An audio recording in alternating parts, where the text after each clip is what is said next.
Welcome to Sasi media.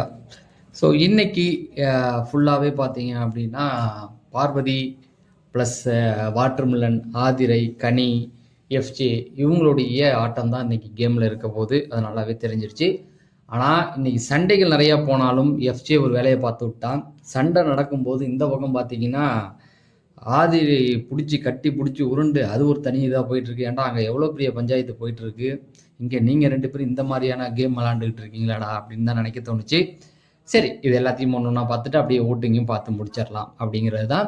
Big பாஸை பொறுத்த வரைக்கும் இன்னைக்கு கொஞ்சம் ஆட்டம் சூடு பிடிச்சிருக்குன்னு சொல்லலாம். இந்த வாரம் கடந்த வாரம் ஓரளவுக்கு அந்த டாஸ்க்கை மொக்கையாக விளாண்டு முடிச்சு விட்டானுங்க.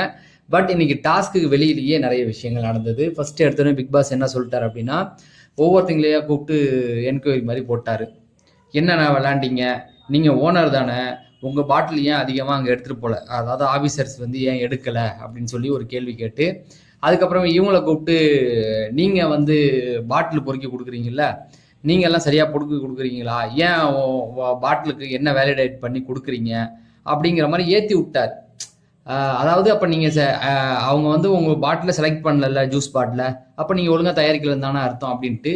அப்புறமேட்டுக்கு இவங்களை கூப்பிட்டு நீங்கள் எந்த அடிப்படையில் இதெல்லாம் பண்ணுறீங்க அப்படின்னு சொல்லி கேட்டார். வாட்டர்மிலனும் வாய்க்கு வந்ததை உளறிக்கிட்டு இருந்தார். அப்புறமேட்டுக்கு வந்து ஒரு விஷயம் சொன்னார், எக்ஸ்ட்ரா ரூல் போடுறேன் அப்படின்னு சொல்லிட்டு. நீங்கள் கேமுக்கு உள்ளேயும் வச்சுக்கலாம், கேமுக்கு வெளியிலையும் வச்சுக்கலான்ட்டார். அதாவது அந்த பாட்டில் நல்லா இருந்தால் அதை எடுக்கணுன்ற அவசியம் இல்லையே, அதை தாண்டி நீங்கள் வேற விஷயமும் பார்க்கலான்னா வேற விஷயம் என்னன்னு பார்வதிகிட்ட கேட்க, பார்வதி என்ன சொல்லுவாங்க, பார்வதி என்னன்னு கேட்கும் பொழுது கேமுக்கு வெளியிலையும் பாருங்கன்ட்டார். எப்படி தயாரிக்கிறாங்க, உங்களை எப்படி வரவேற்கிறாங்க அப்படியும் பாருங்கன்னாங்க.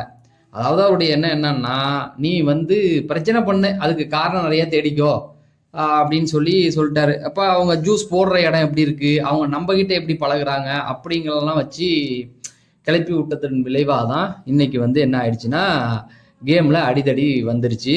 ஸோ அந்த கேம்ல இவர் வந்து வாட்டர்மிலன் வந்து அவங்க பேச்சை வந்து சரியா இது பண்ணலை அப்படிங்கிறது தான், அவங்களுக்கு எதிராக சில விஷயங்கள் பேசிட்டாரு அப்படிங்கிறதுனால தான் அடிதடி சண்டைகள் நடந்துகிட்டு இருந்தது. அதெல்லாம் ப்ரோமோலேயே பார்த்துருப்பீங்க. இந்த ப்ரோமோவில் என்ன ஆச்சு அப்படின்னு பார்த்தீங்கன்னா, இந்த சண்டைகள் நடக்கும் பொழுது தான் அங்கே எஃப்ஜே போய் ஆதிரியை பிடிச்சி கட்டி பிடிச்சி நிற்கிறான். என்ன கேவலமான ஜென்மமாக இருக்கான் பாருங்க. இவர் என்னங்க சொல்றது, வீட்டுக்குள்ள இப்படியே தான் போயிட்டு இருக்கு. ஒரு பக்கம் பார்வதி கமருதீன், அந்த பக்கம் அரோரா துஷாரு, இந்த பக்கம் இவன். இதுல அதிக ஓவரா இவன் எஃப்ஜேவும் ஆதிரையும் வந்து நிறைய விஷயங்கள் பண்ண ஆரம்பிச்சிட்டாங்க. துஷார் கொஞ்சம் இப்போ காட்டுறது இல்லை, ஆனால் நைட் லைவ்ல நிறைய போயிட்டு இருக்கு. இந்த பக்கம் பார்த்தீங்கன்னா இவங்க பேச ஆரம்பிச்சிட்டாங்க, பார்வதியும் கமருதினும். சரி, இதுல புதுசா என்ன ஆச்சு அப்படின்னு பார்த்தீங்கன்னா, நம்ம கலையரசன் ஓட்டிங்ல வந்திருக்கனால சண்டையெல்லாம் போட ஆரம்பிச்சிட்டான், தூக்கி அடிக்கிறது அது இதுன்னு.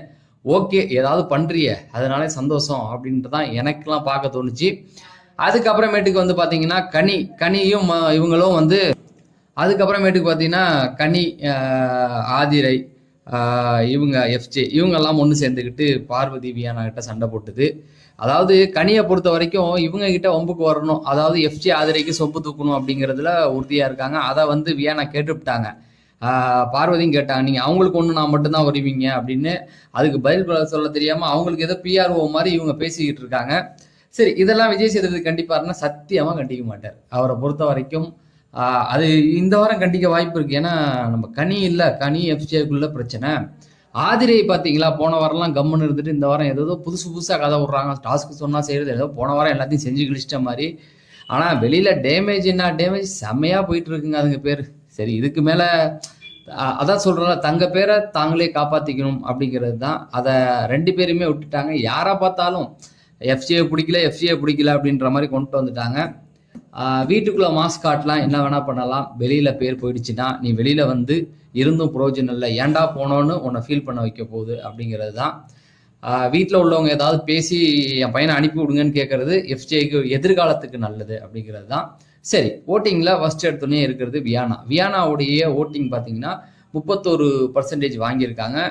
ஓட்டுகளுடைய எண்ணிக்கை 86,136. ஸோ போன வாட்டி இருந்த வாட்டர்மிலன் 24% எடுத்து முதல் இடத்துல இருந்திருக்காரு. ஆனால் இந்த வாட்டி இருக்கிற வியன்னா 31% வாங்கியிருக்காங்க. அப்படின்னா வியன்னா அடுத்து ஓட்டிங்கில் வந்தாங்கன்னா நம்ம திவாகருக்கும் இவருக்கு வாட்டர்மிலனுக்கும் அவங்க வந்து கண்டிப்பாக சபரிக்கும் வந்து நிறைய டஃப் கொடுப்பாங்க அப்படிங்கிறது இதுலேருந்து தெரியுது. ஸோ வியானா எப்படி சொல்கிறது, வின்னர் ரன்னர் அந்த கேட்டகரிக்கு போவாங்களோன்னு ஒரு விஷயம் இருக்குது. இப்படியே விளையாண்டாங்கன்னா போயிடுவாங்கன்னு நினைக்கிறேன். ஓட்டுகள் அந்த அளவுக்கு இருக்குது. அடுத்தது பிரவீன் 13.49%, 36,000 ஓட்டு. எவ்வளோ டிஃப்ரெண்ட் இருக்குது பாருங்கள். 50,000 ஓட்டுகள் டிஃப்ரெண்ட் இருக்குன்னா வேற லெவல் இல்லையா? 50,000 ஓட்டு டிஃப்ரெண்ட் இருக்குது. முதல்லையாவது 20,000 ஓட்டுகள் தான் சபரிக்கும் இருக்கும், இவருக்கும் அவருக்குமே 50,000 ஓட்டுகள். அடுத்தது பார்த்தீங்க அப்படின்னா சுபிக்ஷா 12.22, 33,528 ஓட்டுகள் வாங்கியிருக்காங்க. ஸோ அவங்களுடைய ஓட்டுகள் குறையில, ஓட்டுகளை அப்படியே வச்சிருக்கிறதுக்கு அவங்க வீட்டு கேமை நல்லா விளையாண்டா போதும். வீட்டுக்குள்ள அவங்க இருக்காங்க, ரொம்ப யாரையும் டார்ச்சர் பண்ணாம பேரை கெடுத்துக்காம இருந்தா போதும். கலை 30,000 ஓட்டுகள் வாங்கியிருக்காரு, 11.27%. கலையை பொறுத்த வரைக்கும் இன்னைக்கு நம்ம இருக்கோம், பயம் வந்துருச்சு போல, நம்ம இந்த வாரம் வெளில அனுப்பினாலும் அனுப்பிடுவாங்க, நம்ம ஏதாவது பண்ணணும்னு சொல்லி கேப் கிடைக்கும் போது தூக்கி விட்டுருக்காரு. ஆனா நீங்க போய் பார்த்தீங்கன்னா, வீடியோவில் போய் பார்த்தீங்கன்னா பெருசா இருக்காது அந்த சண்டை. அது சமாதானமான சண்டையாக இருக்கும். இவருடைய சண்டை பெரிய அளவில் அங்கே பேசப்பட்டிருக்காது அப்படிங்கிறது தான். எப்படியோ கலை ப்ரொமோவில் வந்துட்டார் இல்லையா, அதை விட பெருமையான விஷயம் என்ன? சரி, இதில் கெமிக்கும் எஃப்ஜேவுக்கும் இன்னைக்கு முட்டிக்குச்சு. நான் இதை தான் எதிர்பார்த்தேன். கெமி கூட எவனையா ஃபைட்டு பண்ணுவான், இந்த மாதிரி எவனா ஒருத்தன் கெமிகிட்ட போய் நின்னா கெமி என்ன பண்ணுறாங்கன்னு நான் பார்க்கணும்னு நினச்சேன். ஏன்னா கெமியெல்லாம் சும்மா மிச்சத்துக்கிட்டு வீட்லேயே உட்காந்துக்கிட்டு இருக்காங்க. பார்வதியை ஒன்று குறை சொல்கிறதுவே வேலையாக வச்சுருக்கேன் அந்த பொண்ணு. ஏதாவது கேம் ஆடுவேன் அப்படின்னு சொல்லிட்டு எதுவுமே பண்ண மாட்டேங்குது. ஸோ இன்னைக்கு லைவ்ல பார்த்தேன் நான். ஆனால் ஓரளவுக்கு பிரவீனுக்கு கெமிக்கு எஃப்ஜேக்கு மோதிக்கிட்டு, நல்ல வேலை அவனுக்கு இந்த வீட்டுக்கு வந்தது எஃப்ஜேக்கு தான் கெட்ட நேரம்னு நினைக்கிறேன். ஏன்னா இந்த வீட்டில் இருக்க எல்லாரையும் பாதிச்சுக்கிறான். அவன் வியன்னாவை பார்வதியை பழி வாங்கணும்னு வந்தவன் இப்போ கெமி கூட சண்டை, அடுத்தது பிரவீன் கூட சண்டைன்ட்டு போயிட்டு இருக்கான். ஸோ நாளடைவில் தலைவனுக்கு வேற லெவலில் பொங்கல் இருக்கும் அப்படிங்கிறது தான்.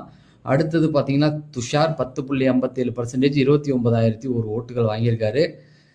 என்னங்க நீங்களாம் அந்த அப்படியே வரிசையாக பார்த்தீங்கன்னா இந்த வீக்கே அவனை எதுலையுமே காட்டல பார்த்தீங்களா?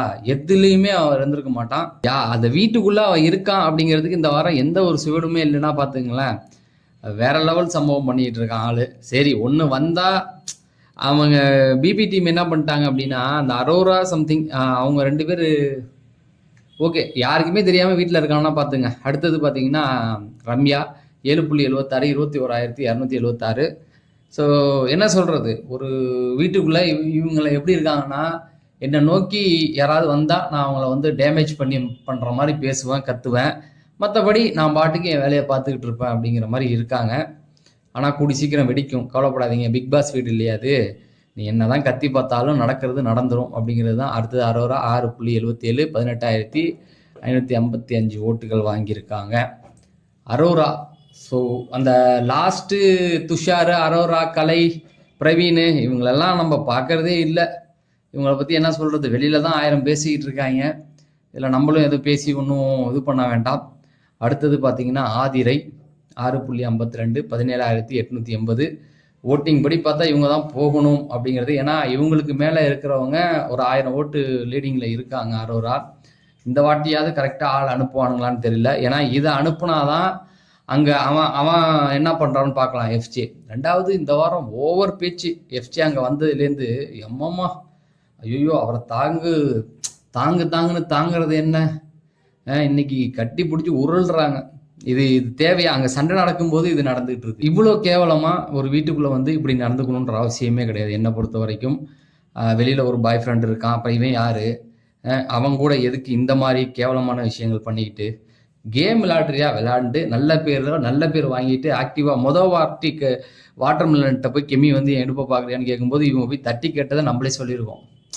என்ன சொல்லியிருக்கோன்னா, இவங்க கரெக்டாக நடந்துக்கிட்டாங்கன்னு. அதோட முடிஞ்சு போச்சு. அதுக்கப்புறம் அந்த கமருதீன் பிரச்சனை அப்படி இப்படின்ட்டு ஆள் கேவலமாக போயாச்சு. சரி, அவங்களுடைய பேரை அவங்க காப்பாற்றிக்கிட்டாவே போதுமானது. சரி, தொடர்ந்து பேசுவோம். நீங்கள் நம்ம சேனலை சப்ஸ்கிரைப் பண்ணா சப்ஸ்கிரைப் பண்ணிட்டு இந்த வீடியோவை லைக் பண்ணுங்கள் அப்படின்னு சொல்லி நான் விடைபெறேன். நன்றி, வணக்கம்.